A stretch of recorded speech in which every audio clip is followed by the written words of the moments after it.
un caso clínico interactivo en donde los invitamos a participar de forma, cada uno de ustedes va a participar de forma activa. Nuestro primer caso clínico es el paciente MBB de 2 años y 11 meses de edad, un chiquitito de 2 años y 11 meses que no tiene antecedentes mórbidos ni familiares relevantes, que tiene un cuadro de 4 días de evolución caracterizado por vómitos alimentarios, deposiciones líquidas, sin elementos patológicos e hiporexia. Este chiquito evoluciona con oliguria, edema facial y de miembros inferiores, por lo que consulta. Ingresó al servicio de urgencia con hemodinamia estable, febril, taquicárdico, normotenso, y al examen físico solo se evidenció edema bipalpebral y de miembros superiores e inferiores. Realizaron exámenes, entre los cuales destacaban estos que están acá. Una hipoalbuminemia con una proteinuria, un IPC que estaba en 7.89 y una hipercolesterolemia e hipertrigliceridemia. Y en el examen de orina, además destacaba una proteinuria cualitativa en 3 cruces. Viendo todo esto,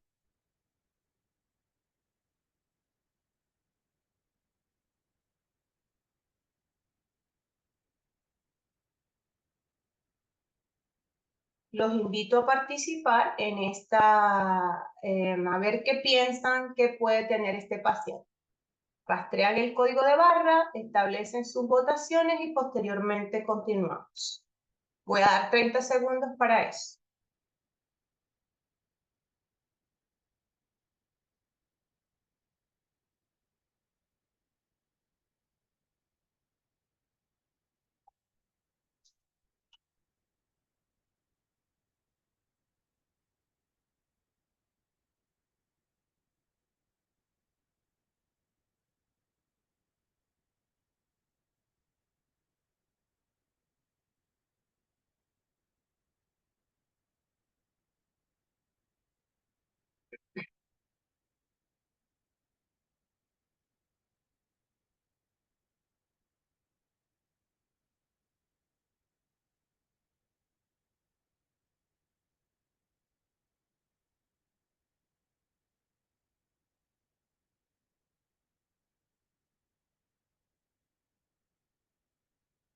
¿Estamos listos? El 95% dijo que este paciente tenía un síndrome nefrótico. Excelente. Y el 91% de la audiencia determinó que se trataba con corticoides. Sigamos entonces. Efectivamente, este paciente tiene un síndrome nefrótico porque tiene la tríada característica. En el síndrome nefrótico tenemos 3 componentes clásicos, que son el edema, que lo tenía nuestro paciente, una proteinuria en rango nefrótico que puede ser medida como una orina aislada o en orina de 24 horas y que se define como un IPC más de 2 o más de 40 miligramos por metro cuadro día, además de hipoalbuminemia por debajo de 2.5. Puede estar asociado a otros eventos como trastornos en el metabolismo del colesterol y de los triglicéridos. El síndrome nefrótico, por lo tanto, es una glomerulopatía frecuente en la edad pediátrica. De hecho, es la principal glomerulopatía de los niños, que tiene una incidencia entre 1.15 a 16.9 de datos del IPNA por cada 100.000 niños, y que en el 80-85% de los casos es sensible a corticoides a dosis alta una vez que se instaura el tratamiento por unas 4 a 6 semanas. El 70% y hasta el 80% de esos niños que son corticosensibles van a presentar al menos una recaída durante el seguimiento. Y de esos pacientes, el 50% de ellos van a tener recaídas frecuentes, más de 2 en 6 meses o más de 3 en un año, o van a ser corticodependientes. El 20% restante son córticos resistentes y de ellos el 50% evoluciona a enfermedad renal crónica y un 30% de estos pacientes la causa está debida a causas genéticas. Por lo tanto, el síndrome nefrótico tiene una alta morbilidad, ya sea infecciosa, trombosis, y el edema, que es lo que vamos a hablar acá en nuestra presentación, por lo que el diagnóstico y el tratamiento precoz durante el debut y las recaídas es importante reconocer las complicaciones asociadas para que las podamos tratar. Una vez dicho esta introducción, vamos a hablar de lo que son las causas del síndrome nefrótico. El síndrome nefrótico puede ser primario, genético o secundario. En el paciente pediátrico, por lo general, es primario y está debido a enfermedad de cambios mínimos en el 80% de los casos, pero también puede ser debido a otras glomerulopatías. Como les comenté, un 30% puede estar asociado a enfermedades genéticas y otro porcentaje puede estar asociado a enfermedades secundarias, enfermedades sistémicas como la púrpura, el síndrome de Alport, el lupus eritematoso sistémico, inclusive algunas infecciones y algunas neoplasias e inclusive algunos fármacos. Pero ¿por qué se produce el edema en el síndrome nefrótico? Se han postulado dos teorías que explican por qué se produce el síndrome nefrótico. Está la teoría del llenado insuficiente y la teoría del llenado, el superllenado o el sobrellenado. Este es el mecanismo, la teoría del llenado insuficiente es el mecanismo predominante o el que más predomina en los pacientes pediátricos. Y en él lo que se postula es que la proteinuria y la disminución de los niveles de albúmina ocasionan una disminución de la presión oncótica y por ende aumenta la presión a nivel del capilar, lo que ocasiona un escape de líquido hacia el espacio intersticial, lo que ocasiona además una disminución del volumen plasmático efectivo. Obviamente te van a desencadenar algunos procesos como mecanismos compensatorios, tanto del propio riñón como neurohormonales, que van a buscar mantener un equilibrio en estos pacientes. Es por eso que se va a activar el sistema renina-angiotensina-aldosterona tratando de restablecer el volumen intravascular. Eso va a ocasionar una serie de efectos, pero si estos efectos fallan completamente, se va a producir el clásico IDE. Esto lo podemos medir a nivel clínico a través de la medición de una fracción excretada de sodio, de un BUN-CREA, del sodio urinario y de la excreción de potasio y sodio a nivel de la orina. Esto se puede alterar y por ende son características a nivel del examen de orina que podemos determinar para poder clasificar a los pacientes dentro de esta hipótesis por la que se produce el edema. La segunda teoría, que es menos frecuente, es la teoría del sobrellenado. En esta teoría se dice que el factor principal que ocurre es una retención de sodio a nivel primario que ocurre a nivel del riñón. Esto probablemente se ha explicado porque cuando hay síndrome nefrótico se filtran algunas proteínas como el plasminógeno. El plasminógeno dentro del riñón puede ocasionar una activación del receptor ENaC y eso condiciona una absorción de sodio y agua por parte del riñón, ocasionando el edema. Esto también puede ser medido tanto clínicamente como a nivel de exámenes de orina, midiendo obviamente el sodio urinario, la fracción excretada de sodio y la relación que existe entre el potasio y el sodio urinario. Entonces, clínicamente podemos evidenciar que en los pacientes que tienen la teoría del llenado insuficiente, estos pacientes pueden lucir taquicárdicos, pueden tener hipotensión ortostática, palidez con extremidades fijas y se pueden quejar de dolor abdominal.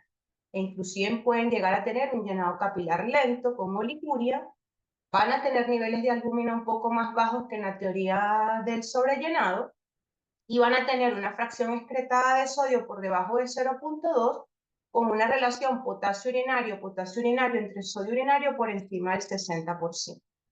Si medimos la creatinina plasmática puede estar muy baja y a nivel del hematocrito vamos a tener una hemoconcentración. Esta es la teoría que predomina en este tipo de pacientes. Por su parte, en la teoría del sobrellenado, vamos a tener una presión arterial que puede estar normal o levemente elevada, el paciente no va a tener taquicardia, no va a tener cambios ortostáticos, va a tener menos oliguria que el paciente que tiene la teoría del llenado insuficiente y los niveles de albúmina van a estar un poco más elevados. Puede haber una hematuria que puede ser transitoria y a nivel de la fracción excretada de sodio vamos a tener una mayor fracción excretada de sodio, más del 0.5%, y si medimos la creatinina plasmática va a estar normal o ligeramente elevada, con un hematocrito que va a estar dentro de límites normales. Una vez que establecemos cuál es el diagnóstico de nuestro paciente y en cuál de las hipótesis puede estar incluido, aunque puede tener o puede compartir ambas hipótesis, vamos a ver cómo se maneja el edema según el estado de la volemia una vez que establecimos las características clínicas y ubicamos a nuestro paciente en alguna de las dos hipótesis. Si es que el volumen intravascular está mantenido, es decir, que tenemos un paciente que esté más en el sobrellene y tenemos un edema moderado, que es aquel que está definido por un aumento del peso del paciente entre un 7 y un 15%, solo vamos a hacer una restricción de sodio. Por el contrario, si el paciente está con un edema severo, que es definido como un ascenso de peso más del 15% de su peso basal, vamos a tener una restricción de sodio y aquí podemos hacer restricción de volumen y además se puede colocar albúmina si es necesario o diuréticos en este tipo de pacientes. Si por el contrario el paciente está con un volumen intravascular contraído, es decir, que estamos en la teoría del llenado insuficiente y no evidenciamos ningún tipo de edema, allí vamos a ver los signos clínicos como la presión arterial, frecuencia cardíaca. Si la presión arterial está dentro de límites normales, podemos comenzar una infusión de albúmina de 0.1 gramos por kilo cada 4 a 6 horas y se puede adicionar o no diuréticos de acuerdo a las características clínicas del paciente.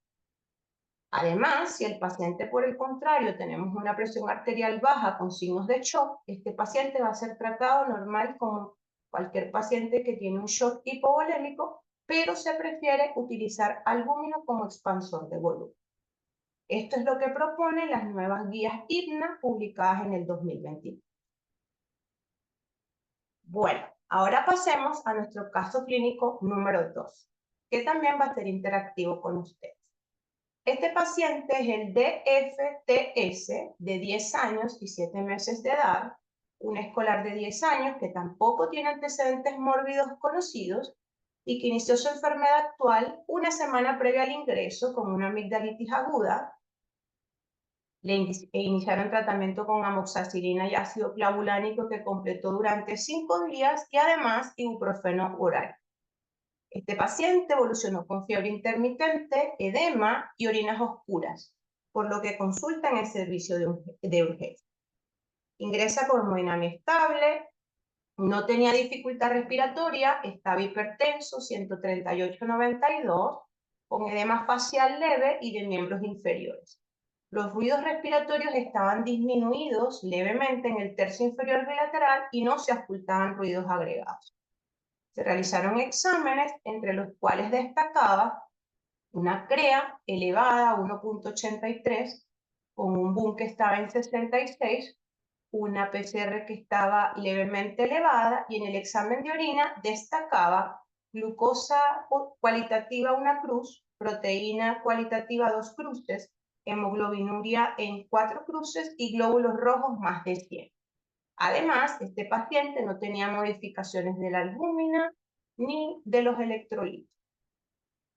Posteriormente, una vez que se hidrató el paciente, retorna a sus niveles basales de creatinina, pero persiste con glóbulos rojos en la orina de 10 a 25 por campo, con dismorfias más del 5%. Y un IPC que se cuantificó que estaba en 0,70.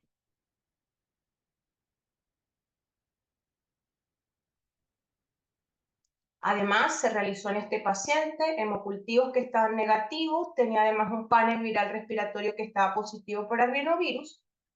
Se realizó un ASO que estaba más de 1600, un cultivo faringio que reportó una flora comensal. Todo el estudio inmunológico resultó negativo y destacaba un C320 que estaba bajo y un C4 que estaba normal, con un panel neuroinfeccioso que estaba negativo y los riñones estaban de tamaño normal, sin dilatación en los sistemas excretores, con un leve aumento de la congestividad de su parénquima y destacaba un leve derrame pleural izquierdo de 10 milímetros de espesor en el receso costofrénico posterior izquierdo. Una vez con estos datos, procedamos entonces a votar cuál es el diagnóstico que ustedes consideran y el tratamiento que debe iniciarse en este paciente. Tenemos 30 segundos para eso.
Veamos entonces los resultados de nuestra participación.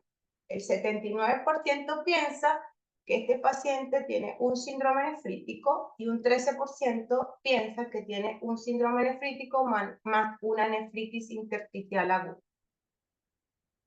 Efectivamente, este paciente tiene un síndrome nefrítico, pero también tiene una nefritis intersticial aguda, probablemente debido al consumo de ibuprofeno a horario, y se determinó porque hizo glucosuria en el primer examen de orina, sin otros hallazgos. Y el 27% considera que este paciente debe ser tratado con diuréticos de asta y un 50% considera que este paciente debe ser tratado con un IECA o un ARA2. Un 14% considera que debe ser tratado con corticoides y el 9% considera que se debe colocar furosemida. Entonces, el diagnóstico de nuestro paciente es un síndrome nefrítico más una nefritis tubulointersticial.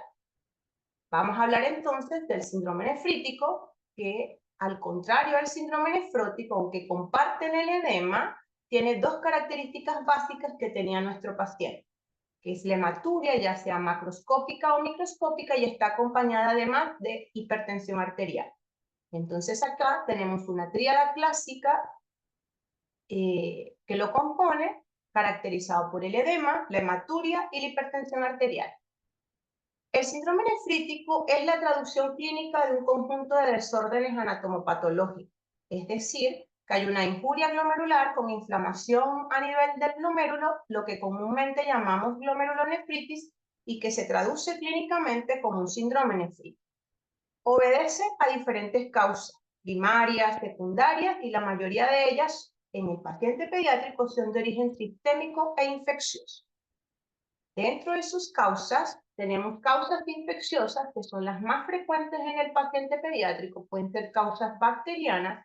Dentro de la más frecuente es la glomerulonefritis postestreptocócica. Existen causas virales, causadas por varicela, por ejemplo, virus Epstein-Barr, citomegalovirus, hepatitis. Algunos parásitos también están reportados como causantes de síndrome nefrítico e incluso algunos hongos. Y además puede estar causado por otras enfermedades secundarias, ya sea por otras nefropatías, como la glomerulonefritis membranoproliferativa, o puede estar acompañando enfermedades sistémicas como el lupus eritematoso sistémico. En pediatría, la causa más frecuente, como les comenté, es el síndrome es la glomerulonefritis postinfecciosa, y de las cuales la más importante es la postestreptocócica en el más del 95% de los casos. Está asociado a infecciones de la piel o de la faringe, causadas principalmente por el estreptococo del grupo A o estreptococcus pyogenes, y se ha descrito también otros estreptococos como el estreptococo del grupo C o del grupo G. Estos pacientes por lo general tienen un pronóstico muy bueno en el 95% de los casos. Y además constituye una causa importante de fallo renal agudo y hospitalización en niños que conviven en regiones que tienen ingresos socioeconómicos bajos y medios. De hecho, nuestro paciente debutó con lesión renal aguda. Además, algunos autores que han hecho estudios epidemiológicos de larga evolución sugieren que un episodio de glomerulonefritis de la infancia puede ocasionar o puede ser un factor de riesgo para desarrollar enfermedad renal crónica a lo largo de la vida. Dentro de la epidemiología, aproximadamente el 25 y hasta la mitad de los pacientes de los casos de glomerulonefritis postestreptocócica son asintomáticos, tienen edema leve y como el edema es difícil de diferenciar, no tienen ningún tipo de síntomas y se diagnostican de forma incidental durante un análisis de orina rutinario. Por lo general vemos que hay una hematuria microscópica y ya el paciente ha pasado la fase aguda de la enfermedad. Puede variar en su forma de presentación, puede presentarse como un síndrome nefrítico agudo con la tríada característica, puede presentarse como una glomerulonefritis rápidamente progresiva, con aumento de la creatinina de forma progresiva en días o semanas, o puede presentarse como un síndrome nefrótico impuro. Afecta principalmente a los niños escolares entre 5 y 12 años, aunque alguna literatura dice que puede verse también en pacientes entre 3 y 12 años. También se puede ver en adultos que tienen algunas patologías como neoplasias malignas, que tienen alcoholismo o pacientes que tienen diabetes. Según datos epidemiológicos de la OMS, estos son datos del 2020-2022, se han reportado que ha disminuido la incidencia de la glomerulonefritis posinfecciosa, probablemente a la mejoría de las condiciones de salubridad, al uso de antibióticos, pero ellos reportan que hay 470.000 casos nuevos por año, de los cuales 24.3 casos por cada 100.000 habitantes todavía se evidencian en países que tienen un bajo nivel socioeconómico. Mientras que los países en vías de desarrollo tenemos un nivel que ha descendido exponencialmente hasta ubicarse en 6.2 casos por cada 100.000 habitantes. Obviamente hay algunos países en donde siguen teniendo una incidencia extremadamente alta, como en algunas comunidades latinas, algunas zonas de Venezuela, Australia, Nueva Zelanda, algunas islas del Pacífico y en algunas tribus africanas en donde todavía se ven muchos casos de glomerulonefritis posinfecciosa. Como les comenté, se ha visto un descenso en la incidencia de la enfermedad, probablemente porque ha mejorado las condiciones socioeconómicas, el nivel de vida, han mejorado las prácticas de higiene y obviamente los pacientes tienen un mejor acceso a los sistemas de atención sanitaria. Dentro de la patogenia, la glomerulonefritis posinfecciosa se inicia secundaria a un cuadro de faringitis y amigdalitis, que es la más frecuente, o puede ser debida a infecciones cutáneas. En el caso de la faringitis y la amigdalitis, ocurre con un promedio de 1 a 2 semanas después que se inicia el cuadro, y es más frecuente en los climas fríos o durante la primavera y el invierno. Por su parte, en las infecciones cutáneas, el periodo de latencia es un poquito más largo, ocurre entre 3 y 6 semanas después y va a ser afectado por los climas cálidos. Dentro de los factores que pueden provocarla o que desencadenan la patogenia de la enfermedad, existen factores inherentes a la bacteria y factores inherentes al huésped. Acá les muestro todos los factores de virulencia que se han expresado o que se han estudiado dentro de los estreptococos que pueden ocasionar de alguna manera daño a nivel o que favorecen que el estreptococo ocasione el daño a nivel sistémico en diversos órganos y sistemas. Sin embargo, nos vamos a referir a algunos factores de virulencia que se expresan en el estreptococo que tienen que ver con la génesis de la glomerulonefritis posinfecciosa. Y se han implicado 3 factores. El factor estreptocócico del complemento, que están ahí en rojito, la estreptoquinasa, los superantígenos y la toxina espirogénica estreptocócica P. ¿Y cuáles son los mecanismos inherentes al huésped que puede desencadenar la inflamación glomerular característica de estos pacientes? Primero la formación de inmunocomplejos, las proteínas estreptocócicas nefritogénicas que les mencioné anteriormente, lo cual va a provocar una activación de la vía alterna del complemento.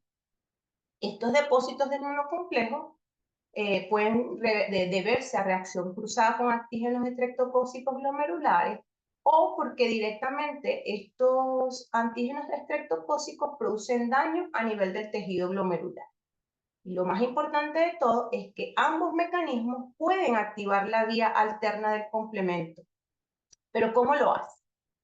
Se han propuesto 3 mecanismos por los cuales se produce el daño a nivel glomerular. Obviamente hay un factor inicial desencadenado ya sea por una faringitis o por una enfermedad de piel, por una alteración a nivel de la piel, lo que va a ocasionar 3 vías por las cuales se va a activar o va a provocar el daño a nivel glomerular. El primer mecanismo propuesto es una lesión mediada por plasmina. Estos antígenos nefritogénicos van a provocar que el plasminógeno se clive hacia la plasmina y eso va a ocasionar una reacción inflamatoria a nivel del mesangio, lo que va a provocar atracción de factores inflamatorios y destrucción de la membrana basal glomerular. Además de que la plasmina puede activar de forma directa el receptor ENaC y puede ocasionar absorción de sodio y agua, lo que va a llevar a la alteración del paciente característica que es el edema. El otro mecanismo propuesto es por los depósitos de inmunocomplejos. Los depósitos de inmunocomplejos pueden deberse o pueden ser ocasionados por 3 mecanismos. A su vez, se forman complejos inmunes circulantes que van y se depositan a nivel de la membrana basal glomerular o antígenos nefritogénicos se depositan dentro de la membrana basal glomerular y posteriormente los anticuerpos van en búsqueda de estos antígenos depositados y producen el daño. O el tercer mecanismo propuesto en la lesión mediada por anticuerpos es que existen estructuras o componentes de la membrana basal glomerular como la laminina y el colágeno tipo 4 que se parecen a antígenos estreptocócicos y por eso por mimetismo molecular van estos anticuerpos y se depositan en estas zonas en específico ocasionando los 3 mecanismos una activación de la vía alterna del complemento. Y por último, el último mecanismo que se ha propuesto y que es más reciente es que el inhibidor estreptocócico del complemento es capaz de atravesar el podocito, se une a una estructura presente en el podocito y que le confiere la arquitectura al mismo, denominada estrina, se une a esta proteína y ocasiona una proteína disfuncional, ocasionando que el podocito se despegue y por esto estos pacientes pueden tener proteinuria en el curso de la enfermedad. Entonces, ¿por qué se produce el edema en estos pacientes? Obviamente hay una intensa inflamación glomerular, lo que ocasiona una disminución de la tasa de filtración glomerular, ocasionando retención de sodio por todos los mecanismos propuestos que les comenté anteriormente. Esto ocasiona una expansión del volumen intravascular con aumento de la presión hidrostática y el edema característico. Y además, el nuevo mecanismo que se ha propuesto es el estímulo directo de la plasmina en el ENaC, provocando aún mayor retención de sodio y de agua. ¿Cuáles son las características clínicas de estos pacientes? Van a tener una tríada característica, hematuria, que en primera instancia puede ser macroscópica y que se presenta en el 25 al 50% de los pacientes. Edema e hipertensión puede estar acompañado de oliguria y en algunos casos, como en el 10% de los pacientes, pueden tener la hipertensión arterial, puede ocasionar una encefalopatía hipertensiva o el edema puede ocasionar una insuficiencia cardíaca. Dentro de los exámenes de laboratorio, vamos a evidenciar que puede haber anemia normocítica normocrómica por dilución. Los niveles de creatinina y urea pueden estar normales o pueden estar aumentados con alteración, dependiendo si hay alteración de la creatinina de los electrolitos. Hay una disminución sobre todo del complemento del C3 por activación de la vía alterna. El C4 va a estar normal. Podemos tener un examen de orina con hematuria microscópica que puede deberse con dismorfias y cilindros hemáticos, puede haber leucocituria y puede haber una proteinuria que por lo general es subnefrótica. Podemos tener aumento de los niveles de anticuerpos antiestreptocócicos y aquí les comenté, o el más importante o en el que tenemos acceso, es el nivel de antiestreptolistina O que se realizó en nuestro paciente. Aquí les coloqué un gráfico en donde se evidencia cómo es la evolución, por ejemplo, de la hematuria, donde ocurre primero la infección activa por el estreptococo grupo A, viene un periodo de latencia y más o menos desde el día 0 comienzan las manifestaciones clínicas. En el caso de la hematuria, que está aquí manifestada o está con el color verde, vemos que la hematuria es frecuente y es bien evidente desde el primer día, pero a partir del tercera a cuarta semana debe disminuir la hematuria macroscópica y puede persistir la hematuria microscópica hasta 2 a 5 años, se han descrito en algunas literaturas. Por su parte, la hipertensión y el edema forman parte graficadas aquí con el color negro, forman parte de la fase aguda y es por eso que en los primeros días y las primeras semanas vamos a tener la hipertensión y el edema bien característico y comienza a descender a partir del final de la segunda semana para después ya no tener estas manifestaciones. En el caso del complemento, el complemento baja durante las primeras semanas, pero ya después, a partir de la cuarta, 8 semanas, se deben ir aumentando los niveles de complemento a sus niveles bastales.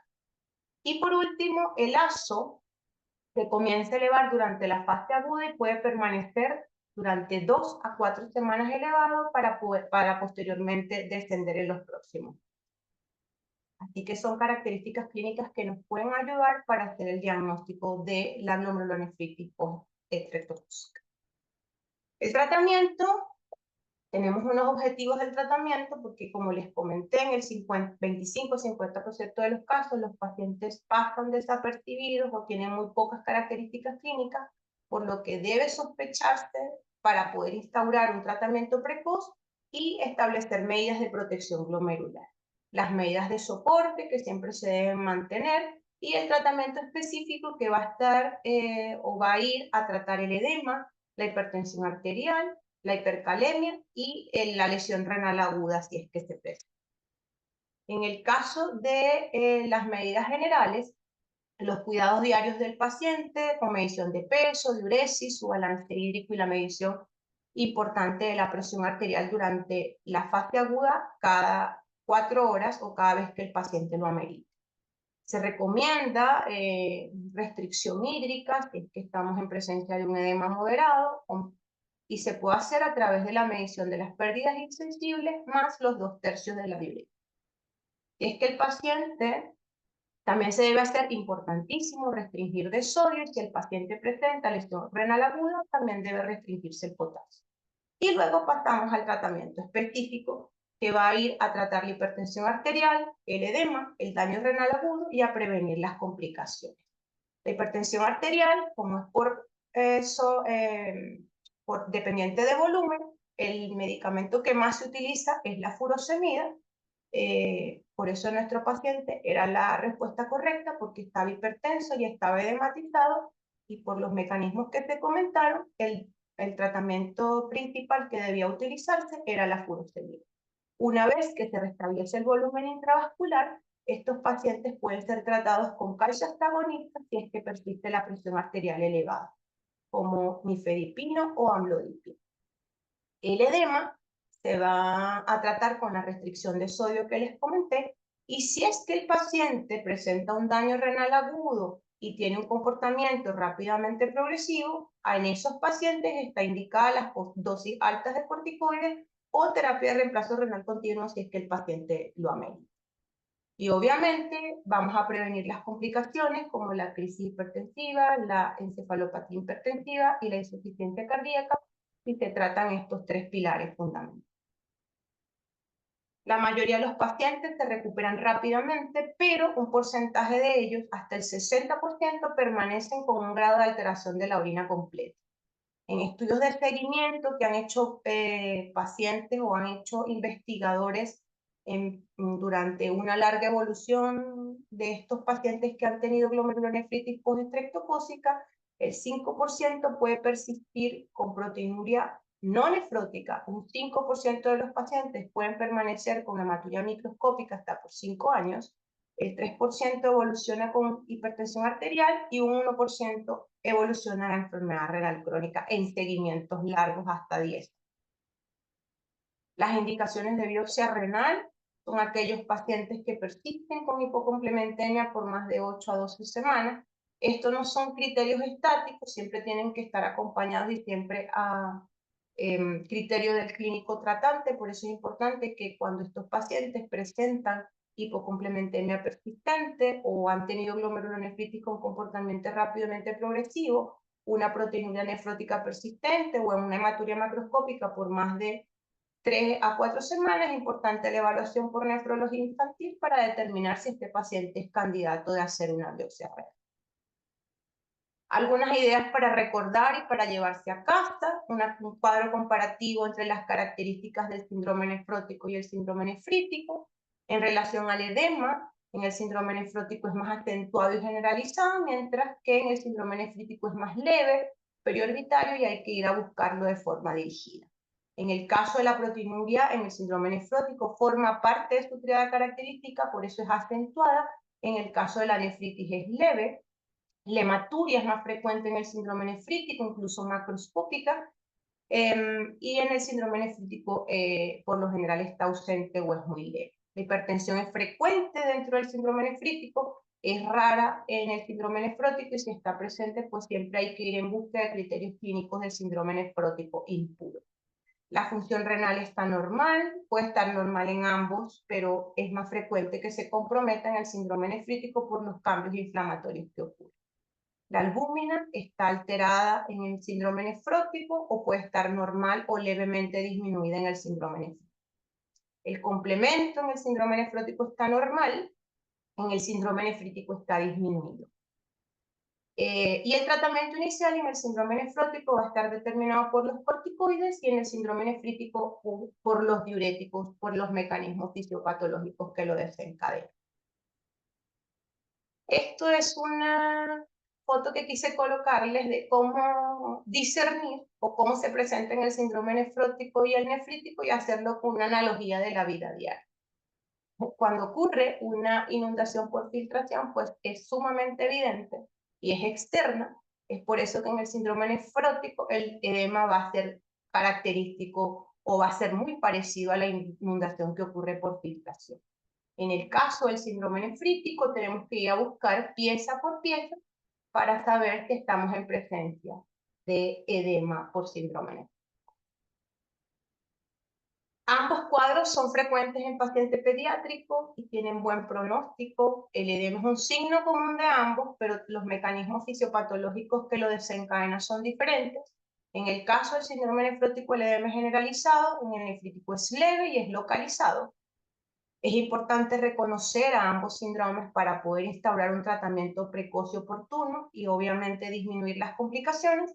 En ambos se deben evitar medicamentos que empeoren el cuadro clínico como los AINES y otros, y ambos requieren monitoreo y vigilancia. Acá está la bibliografía que es invitarlos para nuestra próxima capítulo de nuestra primera temporada, reclasificando una antigua enfermedad que va a ser presentada por la doctora Cuevas, y posteriormente la doctora Rosati nos va a hablar de la nefritis intersticial aguda y medicamentos. Muchísimas gracias de parte del Servicio de Nefrología Pediátrica. Gracias, María Ale, por tu presentación. Bien explicado, aprendí mucho. Antes de pasar a las preguntas, vamos a hacer, la doctora Evia nos pide unas palabras y también don Nelson también nos pide unas palabras, pero primero pasemos a las preguntas. Sé que tienen los audientes presentes. María, ¿le puedes dejar de compartir, por favor?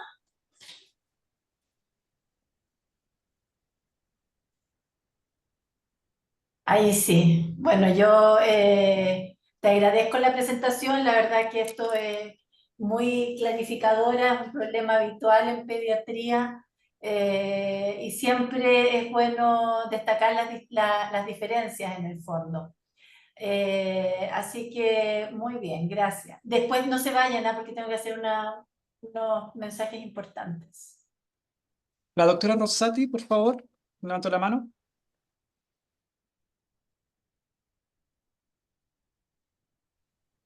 Hola, solo felicitar el trabajo que hizo Mariale, porque, o sea, porque en realidad es muy difícil, o sea, nos ha pasado, y yo lo trabajo en este momento más en el electrosistema que en el hospital, pero que no es poco habitual que llegan pacientes con estos cuadros y no son capaces de diferenciarlo. Y como la glomerulonefritis aguda postinfecciosa ha disminuido, pero no ha desaparecido, se olvida.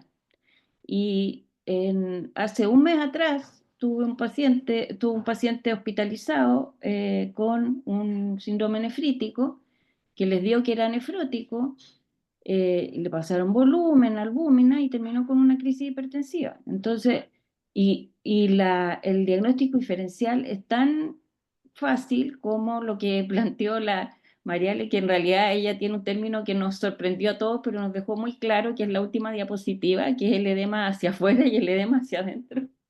Porque realmente uno solo con examinar al paciente, ver las características del edema, tomarle la presión y hacerle un examen de orina, uno puede hacer el diagnóstico diferencial.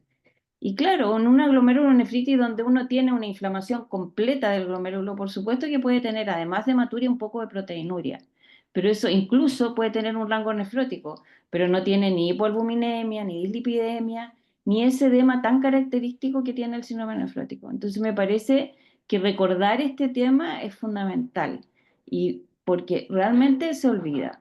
Y las complicaciones en un paciente, sobre todo de una glomerulonefritis, yo siempre le digo a los alumnos, uno tiene un síndrome nefrótico que no está infectado y no está complicado, lo puede manejar ambulatorio, pero una glomerulonefritis aguda postinfecciosa hay que hospitalizarla siempre, porque el riesgo que tiene ese paciente si no se maneja en forma adecuada puede ser las complicaciones que nombró ella. Se me parece excelente la presentación y muy bueno que cada cierto tiempo se recuerde. La doctora Rosati, ¿más preguntas?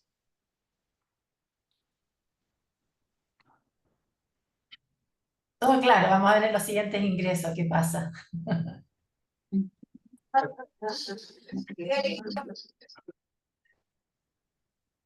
Creo que no hay más preguntas, doctora Evia, y después vamos a dar paso a don Nelson Ávila, que quería también decir unas palabras.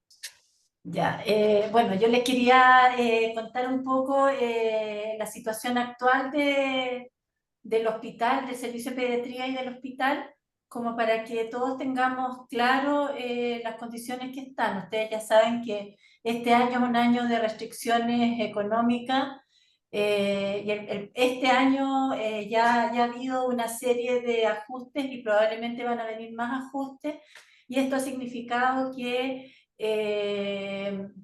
las condiciones económicas, se puede decir, del hospital, como de todos los hospitales, es muy difícil, ¿ya?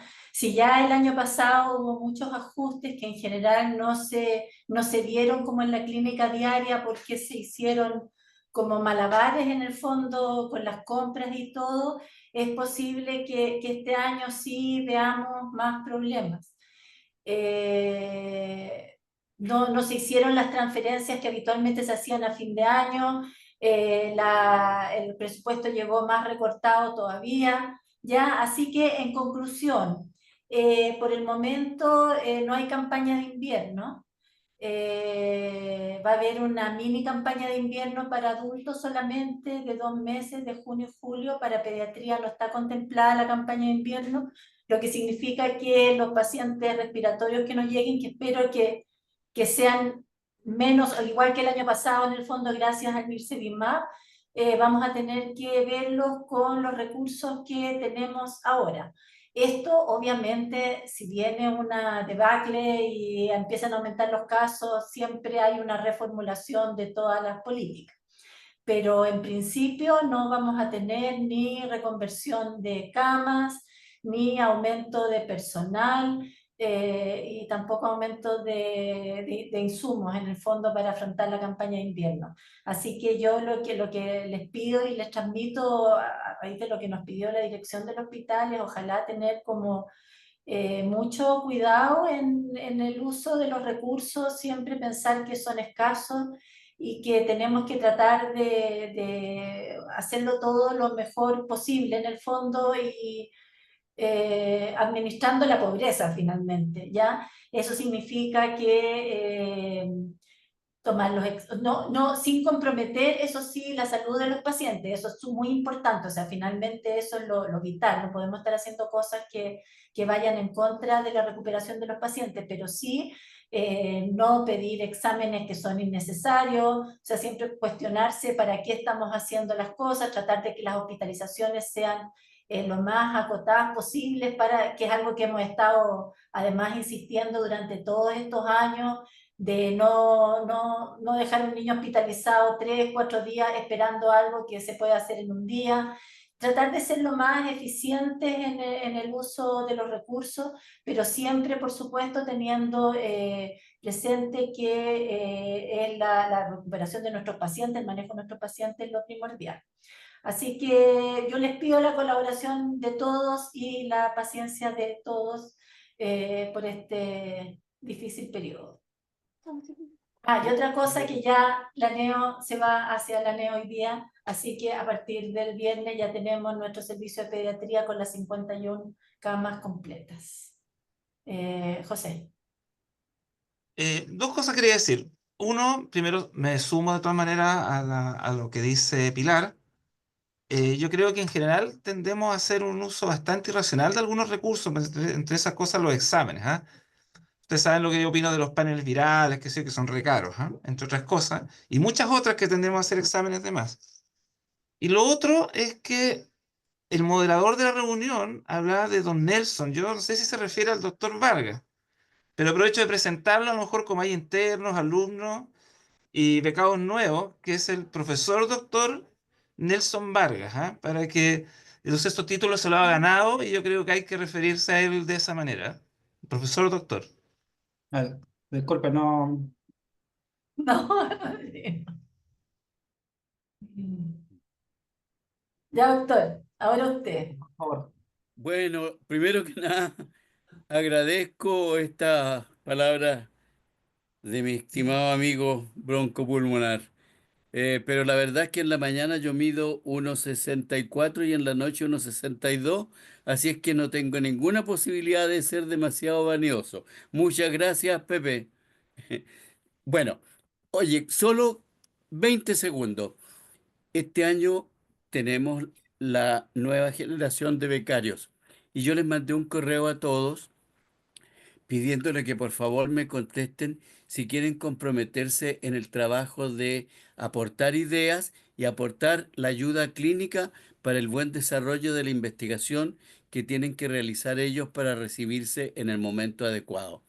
Eso es lo que les mandé. Les ruego, por favor, que lean este correo que les mandé. Espero que les llegue a todos y me lo contesten si sí o si no. Es muy breve, no les va a tomar más de 2 minutos, pero ayuda mucho a que salgan bien formados y que aprendan investigación, que es parte del desarrollo de un país. Esas eran las palabras mías. Muchas gracias. ¿Ah?